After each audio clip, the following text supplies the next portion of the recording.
发展承载着人民对美好生活的向往，是发展中国家的第一要务，也是人类社会永恒主题。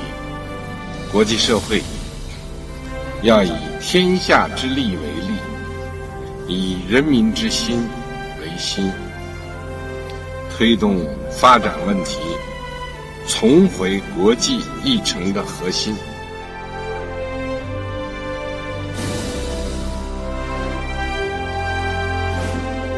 让我们坚定信心，众志成城，携手构建发展共同体，